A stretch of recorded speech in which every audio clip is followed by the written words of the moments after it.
Alright guys, this is the beginner's help for everybody that wants to play Gran Turismo 5 Prologue. And this is for everybody that needs help in the beginning. When you first start off in the game and first buy it.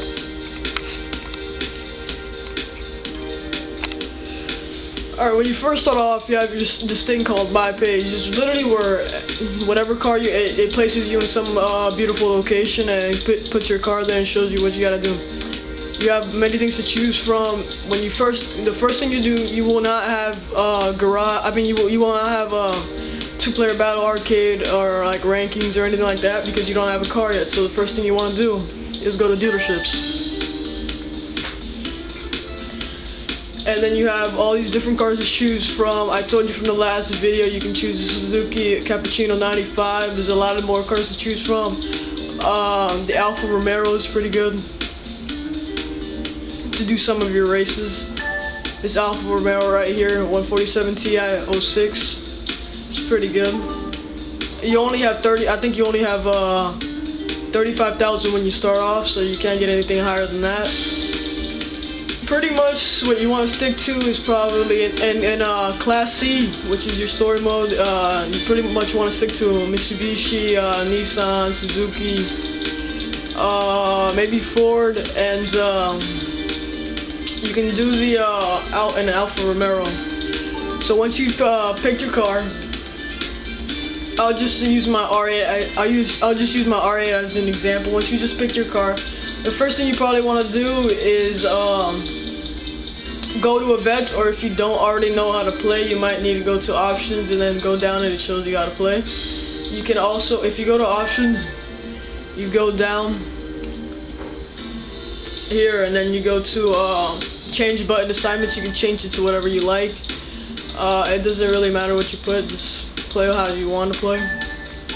After you've done that and you've figured out how to play, you might want to go to your first challenge.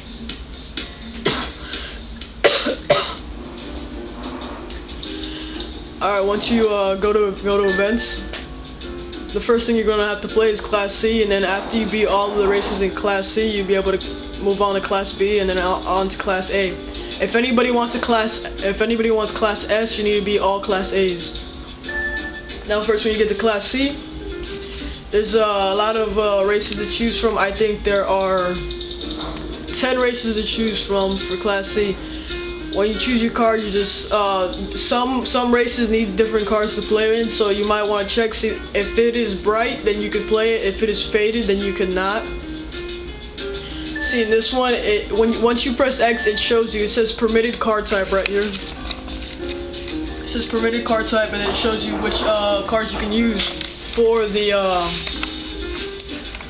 race. And so back here, if you there's some that have all manufacturers, which means you can play with any car, and then there's some where it has a small variety of cars. There's one where you only have one car you have to race with. You have to buy that car. So yeah, after you get used to that, you just go on to it, just play, and then there's when you first start off, it'll show you the driving options. It says transmission. It could be automatic or manual. Active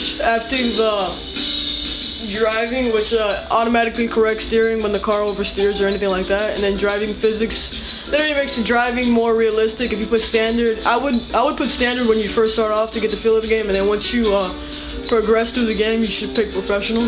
And then it has active stability management, which prevents the car from spinning out of control and keeps it more stable. Then traction control, how much traction control it has on the lane. And driving lane is a little blue lane that you have when you're driving. It shows you where to go and gives you a better feel of the game and how to win the game faster. I'm gonna show you the first lap and pretty much how it looks like. It's gonna be pretty easy to beat this because I have an Audi and all these other people have these sucky cars, I would say, Mini Coopers and stuff. You can also do driving options if you want to change it, and then what you want to press is start. You first start off, it gives you a little time to get set up. I like to put it in cockpit mode. It makes me feel more safe. And I'm gonna put it in this mode right here. So I'm gonna put it in the full car view so you can see how it looks like when you drive.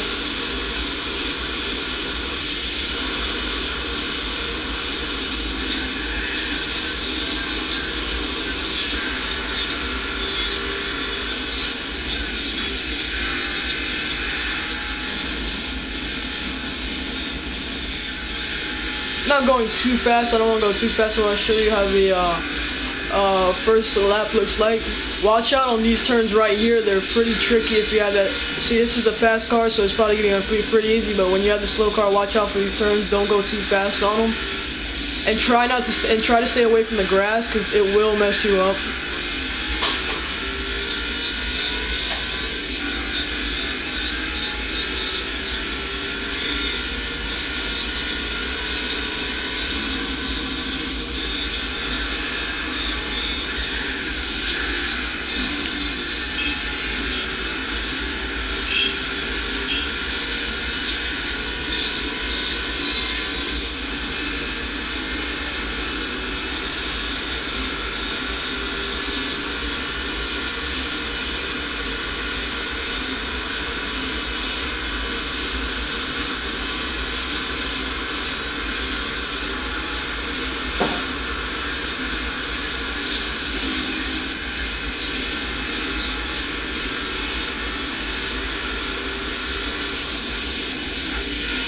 On the side of the screen towards the bottom right hand of the screen, if you were going too fast and you're like 5th gear, it'll tell you where you should slow down. As you can see, it says a 3 down there, so I might want to slow down to 3rd gear and then go.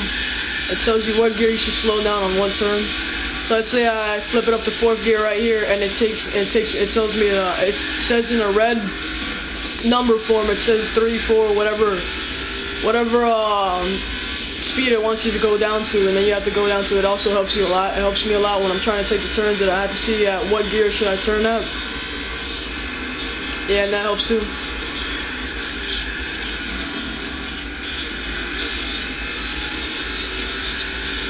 As you progress in games, the laps get harder. They get more complex. There's just 6 laps in the game, so it's not that hard of a game since this is only Prologue. And the GT5, the full GT5 version will come out, I think, this December. So this is just a little view of what GT5 might look like. When you finish in 1st place, it shows you a gold trophy, and then it adds to your credits. I have no money right now, which is pretty funny because I just wasted it all on the R8. After you clear the event, you can check your replay. You can save the replay if you like it enough. You can go back to driving options, or you can exit.